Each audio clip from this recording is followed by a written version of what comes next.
Hi everyone, I'm JD from Willowbound Journals, and I have got this Daphne's Diary journal cover that I had pre-prepared that I think I want to turn into a personal journal, but not like this.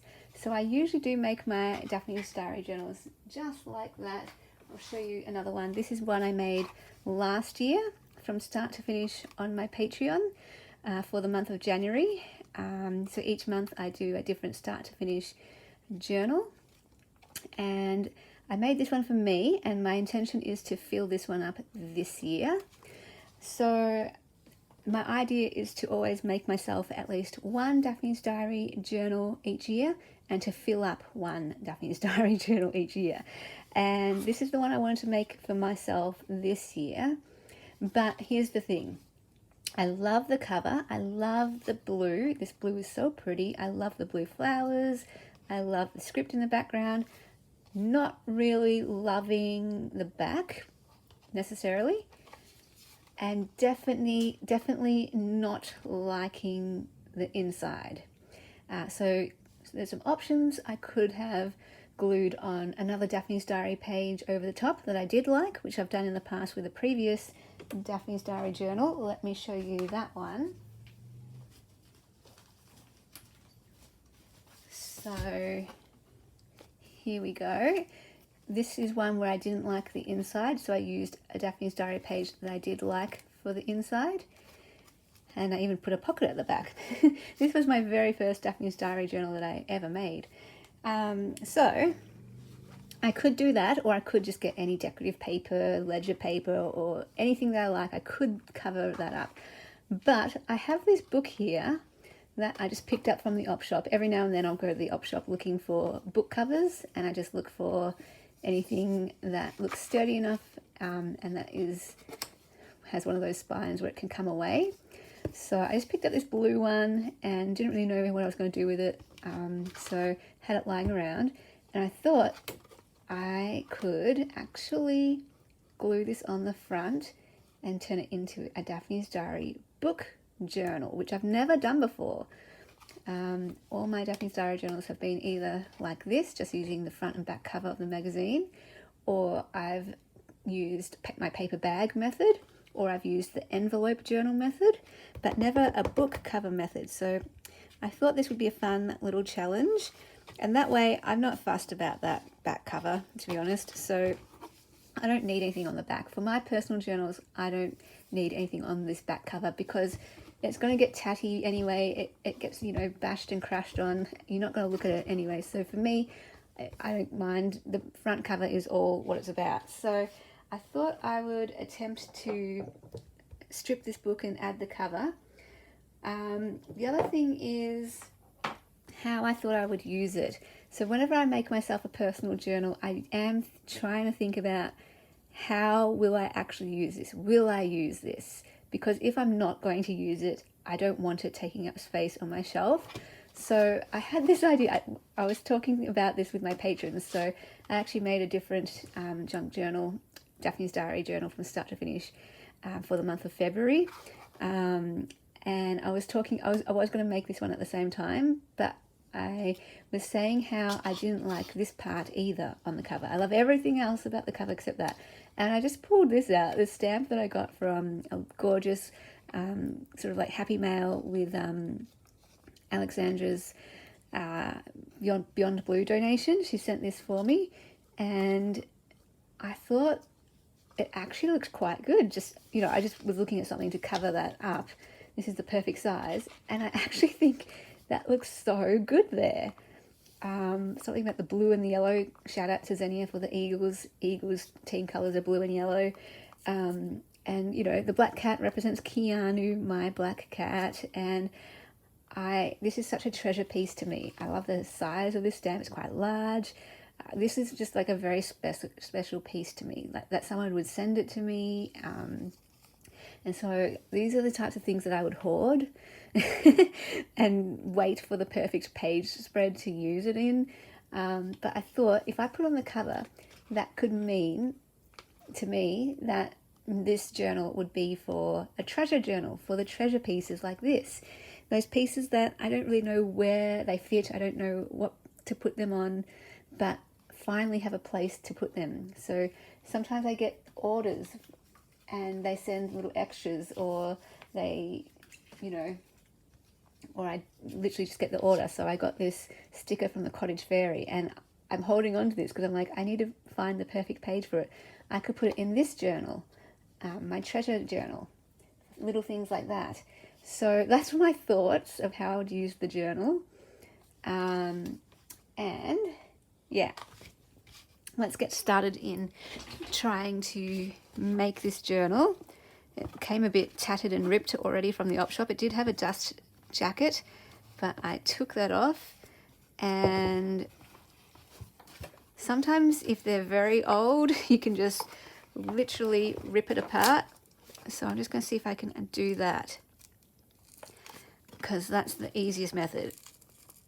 Of course, sometimes you can rip right through the entire spine, but there are ways to fix that. You can just add some fabric.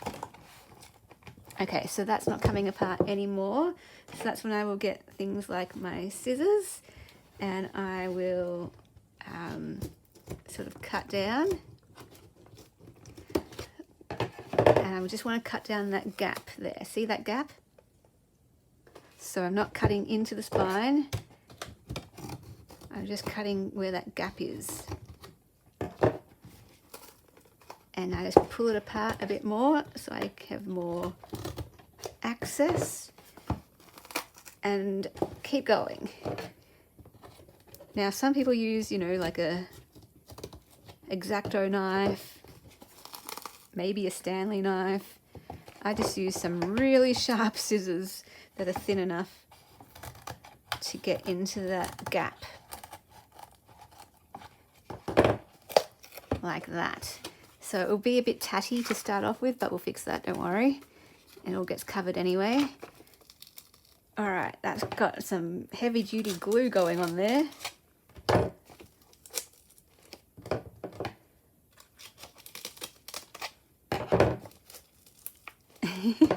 Sometimes, like the Reader's Digest books, they just come apart. But these ones, these are stuck. These ends. Ah, there we go. Perfect. Then you can reuse these. You can turn those into envelopes or collage.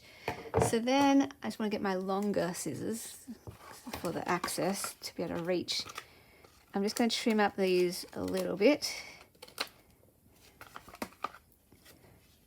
And this side. Don't worry, it's all going to get covered anyway.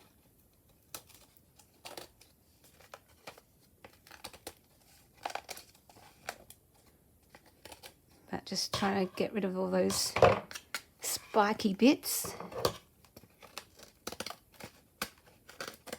But you don't want to cut into the actual, that part there. But don't worry, if you accidentally do, like I said, you can fix it with tape, with fabric, cover it up with some pretty lace. All right, so I'm just going to get rid of these end papers. Oh, there's only one of them. Sometimes there's more. All right, yeah, that's interesting. Most of the books I use don't have this strip of glue, like hard glue down there. I wonder if I could take this off, just so it's not as bulky.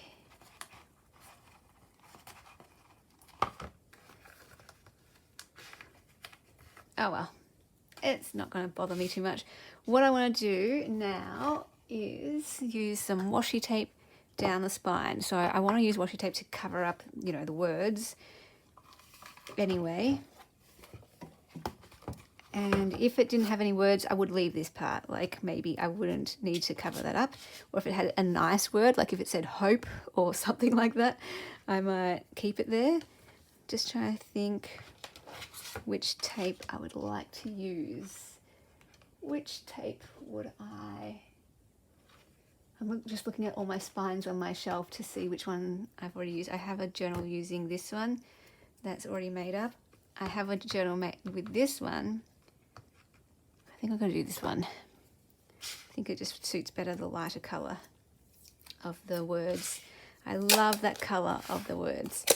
So, well, the other reason why I would do this isn't just to cover up those words on the spine, but because I want to cover up the inside where it's all raggedy.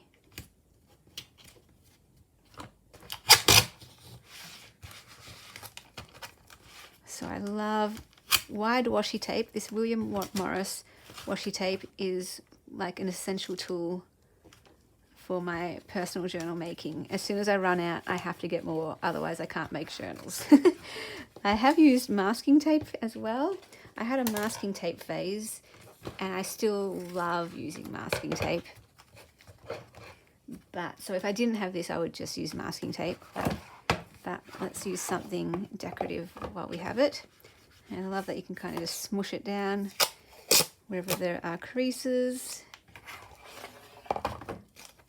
And then just turn it the right way up. I'm going to probably try and cover that spine as much as I can, just to reinforce it as well. Give it a little bit of extra strength.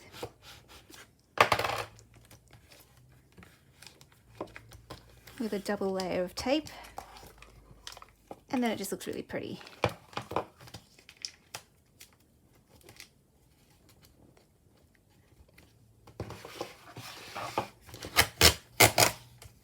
So you can see how I go through quite a lot of this tape when I'm making my journals, adding it to my spines.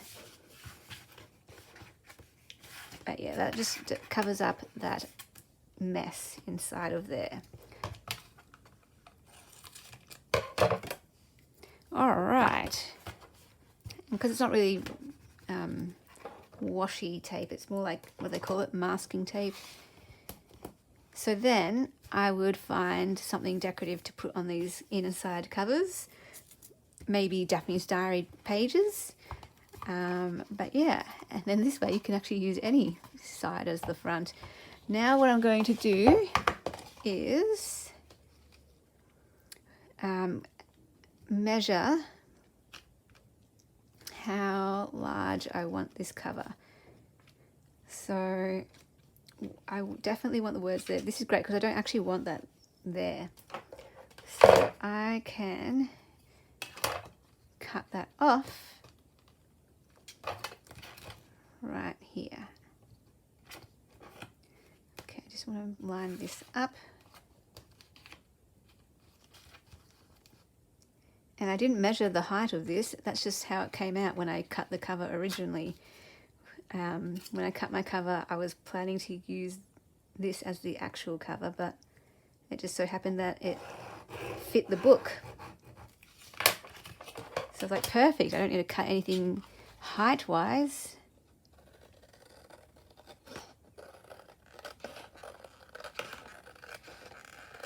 Alrighty.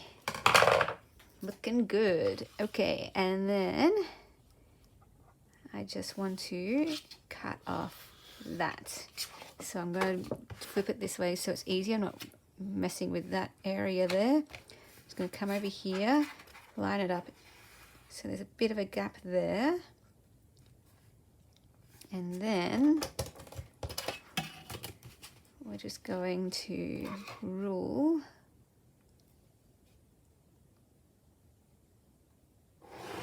down here.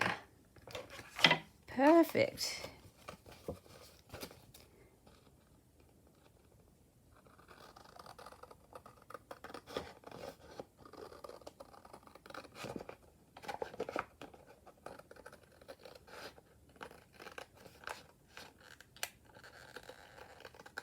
Alrighty. I wonder if this could make a little mini cover. I've done little journals like that before. So just a reminder, you cannot sell anything with Daphne's Diary in it due to copyright. They mentioned that on their website. Cute. I reckon that could be a little journal. Really cute, like the little paintbrushes, and the fact that it says the word vintage. Really, really cute. So that could be like a little mini journal cover that I fill up with beautiful Daphne's Diary journal pages. Alright, but moving on to this one. I even like how it has this little lock there. It's like, you know, it reminds me of those kids' diaries that have the lock and key. I used to have one. It was a Hunchback of Notre Dame one with Esmeralda on the cover. So that is what I will do. And I don't mind, some of you might be like, but the words, they're on the side. That's pretty stock standard in the world of junk journals. We're used to pages being on the side. Preferably, yes, I would like them going the right way up, but you know, that's just stock standard.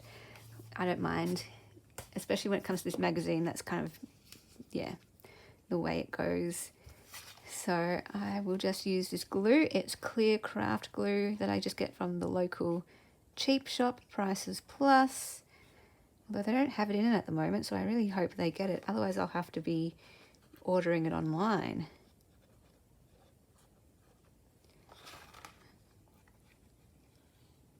And so I'm just going to glue all across this.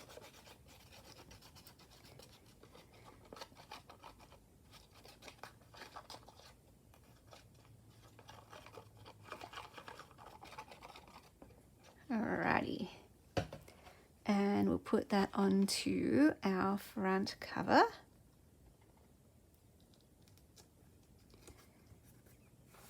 Beautiful. And I love that it is a blue cover. So you can see the blue border all around the edges. And that's perfect because, you know, blue's my favorite color. And it is a blue journal. Or, well, it matches that. So to me, it's a blue journal.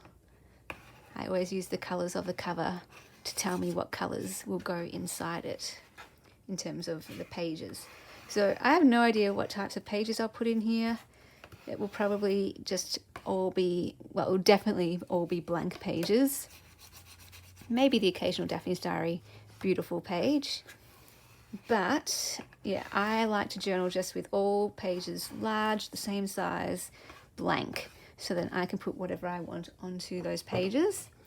And yeah, it's just a matter of, do I want them all the same, all cream pages, or do I want to have a bit of a variety, like some vintage ledger in there? I'm not sure yet. I'm thinking instead of only cream pages, I should put some ledgers in there, because if it's going to be a treasure journal, then that makes sense. Oh, now do I commit to this? Will I actually use this journal? That is the question. Do I commit? I think I will want to use it. I really like this color. I like the fact that it's a book journal and I could use it as a treasure journal. But if I do glue this on, I will definitely have to keep it. Like, there's no way I'm parting with it once I glue that on. But if I don't, there's still up for grabs if I give it away. But I feel like I should just commit.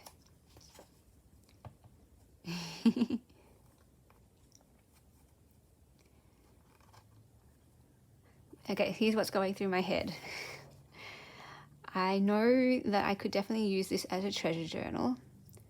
I'm just not sure how I would do my pages. Like, would it be writing about the treasures? Or would it be decorate the pages with the treasures pre-decorated and then write about other stuff? What would I actually write in here?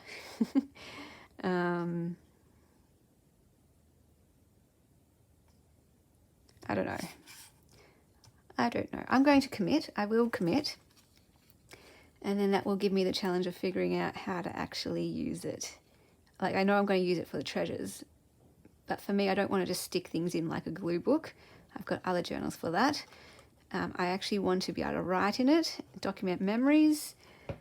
So I could, yes, write about the treasures,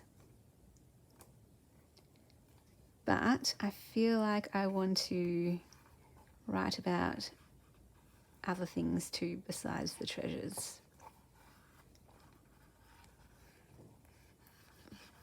But I'm going to listen to sort of my intuition and, you know, the idea that the fact that this fit here perfectly in that spot to cover up the red writing. Red's my least favourite colour. Along with yellow, actually. I don't like yellow, but the only reason I'm happy with this is because it matches the blue and yellow theme, and it gives it that contrast as a focal point. It's like, there's no other sort of yellow on the page, so it's like, look at me, the black cat. So that is very meaningful to me. The colours are meaningful, the flowers, each element on here is meaningful to me. Even the sage green is meaningful to me. So it fits that this would go on here because that's meaningful to me too. So yeah, I will have a think about how I add my pages. I think I'll do a combination of cream and vintage ledger. And then I'll stick in all my treasures, which is perfect because I have like a whole folder where I keep vintage treasures that I've been holding on to. And whether I write about the treasures or just pre-decorate pages, that sounds so fun actually, to pre-decorate pages and then write whatever comes to mind on it. Like I can write about the treasures as well as write about other things. So yeah, thanks for letting me think out loud with you as I share that. Oh, I am not even entirely in frame. Sorry about that. I hope you enjoyed this video and kind of me sharing out loud my process. That's kind of what it's more like on my Patreon when I do my start to finish journal making series. It's more like what's going on through my head, how I'm thinking about the process and all that kind of stuff. So yeah, I love it. I love it. I'll come back later and share what I decide about the pages. Thank you so much for watching, and I will see you guys in the next video. A big special thank you to my beautiful patrons who supported me in December. If you would like to support me in the month of January, I would be so ever grateful. Becoming a patron gets you access to extra videos, including my monthly journal series where I make a journal from start to finish each month. The Ruby tier gets you access to every single digital kit from my Etsy, as well as a new kit each month. And there's different tiers. There's some mail tiers and a journal tier as well. So feel free to check those out. If you'd like to take any of my courses, those are down below in the description box as well. And all the links and places to find me are down there too.